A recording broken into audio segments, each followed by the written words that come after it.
Satpam digaji 26 juta rupiah di Morowali bikin geram warga Wakanda. Ya terang aja, sebenarnya bukan angkanya yang bikin iri, tapi punya kerjaannya yang bikin geram. Karena ada 10 juta pengangguran putra bangsa yang gak dapat pekerjaan, malah masuk warga asing. Anggap gajinya sama UMR. Tetap aja banyak yang ngamuk karena memang angka pengangguran saat ini tertinggi dari yang pernah ada. Namun kalau baca statistik memang terlihat tidak tinggi, karena data adalah data. Selama ada faktor yang tidak dihitung atau diubah cara hitungnya, ya beda langsung hasil datanya. Misalnya Pak Oga, tukang parkir, preman, penguasa lapak, dan dalam sebuah statistik tetap dianggap pengangguran, tetapi dalam statistik yang lain atau statistik sekarang mereka yang punya pendapatan walaupun tidak tetap dianggap dalam tanda petik punya penghasilan. Ya angka pengangguran jadi kecil kalau ngitungnya kayak gitu. Sungguh detailnya banyak yang tidak tahu bagaimana menghitungnya, tapi ada baiknya metode dan cara menghitung datanya dilakukan pihak swasta yang netral serta oleh banyak lembaga seperti Moody's, S&P atau Standard & Poor's dan lain sebagainya. Jadi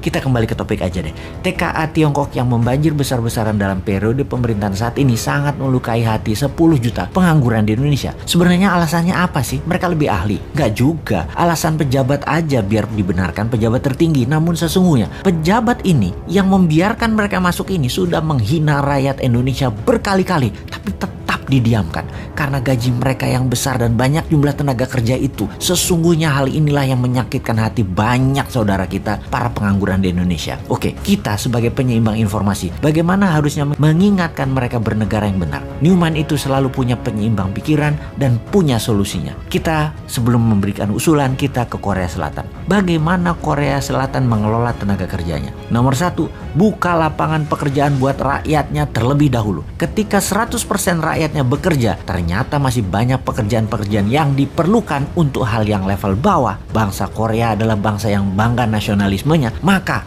pekerjaan level bawah itu diberikan ke orang asing atau tenaga kerja asing. Buruh pabrik kasar, pembersih sampah perkotaan, suster di rumah sakit, dan banyak lagi diambil dari tenaga kerja asing. Intinya, warga Korea Selatan dilayani tenaga kerja asing. Begitu juga Hong Kong, Taiwan, Saudi, dan banyak negara lainnya, termasuk Malaysia. Mana mau orang Malaysia kerja di kebun, mending tenaga kerja asing yang melakukan dirty work itu. Dan dari beberapa negara tersebut, warga Indonesia atau buruh migran Indonesia adalah putra Indonesia yang tidak disediakan oleh pemerintah lapangan pekerjaan itu jadi budak di negeri orang. Singkatnya, kalau di negeri Wakanda, asing yang didahulukan dan dilayani oleh warga Wakanda dan pejabat Wakanda. Sedangkan rakyatnya Wakanda dianggurin plus disuruh kerja ke luar negeri jadi budak melayani bangsa asing. Jadi budak melayani bangsa asing. Solusinya Newman bagaimana? Tentunya solusi yang kita berikan pada old might penguasa. Solusinya Newman bagaimana? Solusinya adalah UKM Indonesia yang memberikan 97% lapangan pekerjaan dikembangkan, di scale up. Di setiap cabang bertumbuh dari usaha UKM atau bisnis UKM yang baru muncul di kelas menengah umumnya, rata-rata akan memberikan 20 orang lapangan pekerja baru.